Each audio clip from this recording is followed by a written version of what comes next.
Assalamualaikum warahmatullahi wabarakatuh. Salam sejahtera untuk kita semua. Salam Om Swastiastu, Namo Buddhaya, salam kebajikan.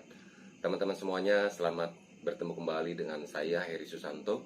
Pada kesempatan kali ini saya masih akan mencoba untuk berbicara dengan teman-teman semuanya masih terkait kasus Subang ya. Karena beberapa hari yang lalu masih tetap di kolom komentar ada yang menanyakan terkait video ya, yang dulu kalau tidak salah video tersebut ada di channelnya Pak Tuyo ya teman-teman semuanya. Nanti kita bisa simak bareng-bareng videonya agar teman-teman juga tidak salah yang belum mengetahui. Nah, video ini sangat ramai sekali ya diperbincangkan, malah untuk video ini juga pernah dibahas ya oleh juga salah satu saksi terkait kasus Subang, yang tentunya saksi dari pihak keluarga yang juga sering dimintai keterangan untuk bagaimana kasus ini terang benderang ya.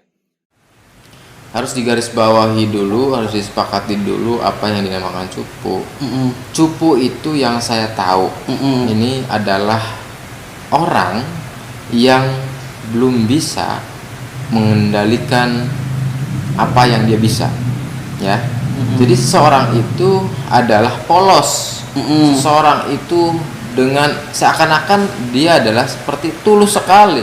Apa yang kita suruh itu langsung dikerjakan tanpa memikirkan dua kali kira-kira. Iya, betul. Apa yang terjadi atau akibatnya setelah apa yang kita lakukan. Betul. Kan kira-kira begitu. Iya. Itu adalah cupu. Intinya seperti halnya polos lah ya. Iya. Langsung mengerjakan ketika disuruh tanpa berpikir dua kali, sehingga akhirnya adalah ketika ada sebuah accident, kecelakaan atau apa ya, itu juga gitu dibebankan kepada si cupu itu. Kira-kira begitu. Iya. Nah, ini harus dilihat dari dua sisi ya.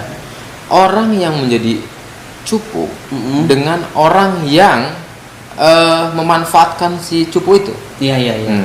Pertama, orang yang menjadi cupu, maka orang tersebut harus dari sekarang adalah bisa berpikir dua kali, bisa bertindak, berpikir langsung bertindak. Iya, nggak boleh.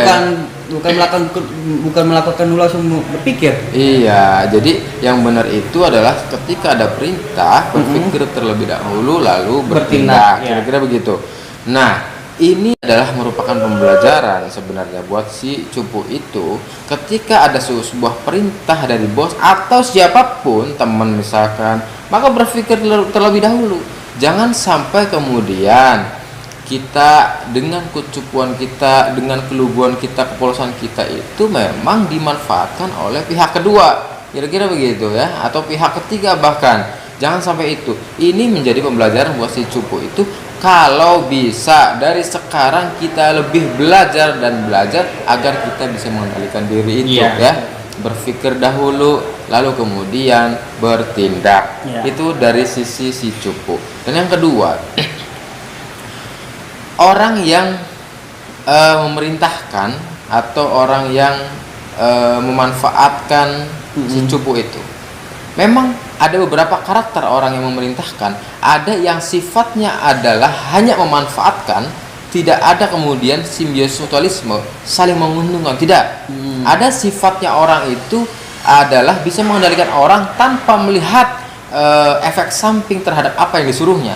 Ada. Oh iya. Contoh, saya menyuruh Danu itu ambilin sesuatu, saya jatuh di jalan raya utama itu. Padahal jalan raya utama itu adalah jalan yang on road, tidak ada yang namanya pejalan kaki lewat, ya kan? Itu ambilkan barang.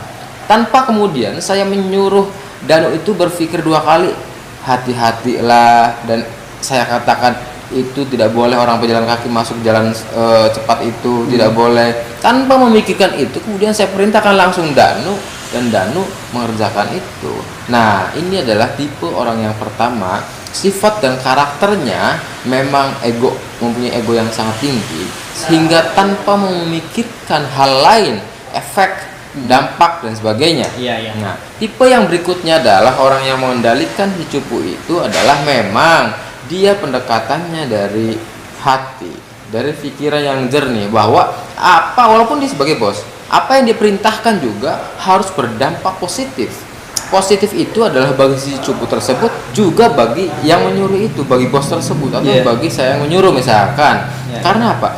Ketika nyuruh A ambilkan barang di jalan raya utama dan itu adalah fast road, jalur cepat, itu harusnya berpikir dua kali bahwa apakah itu bisa membahayakan si orang yang kita suruh apa tidak.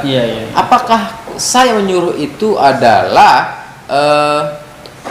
sangat merugikan orang lain atau tidak, kira-kira begitu. Ini yang kemudian menurut saya dua karakter atau sifat si penyuruh, orang yang memanfaatkan si cupu itu juga harus kita pelajari terlebih dahulu, termasuk oleh cupu tersebut.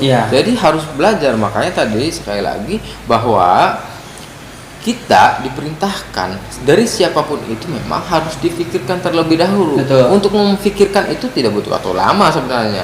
Danu nyuruh bikin kopi dong, apakah itu baik? Oh baik dong, kopi nggak ada bahayanya juga, kira-kira gitu kan. Nah itu boleh dilakukan. Danu ambilin barang atau di atas genteng tuh. Nah berpikir sejenak tuh langsung kepikiran kan, oh bahaya.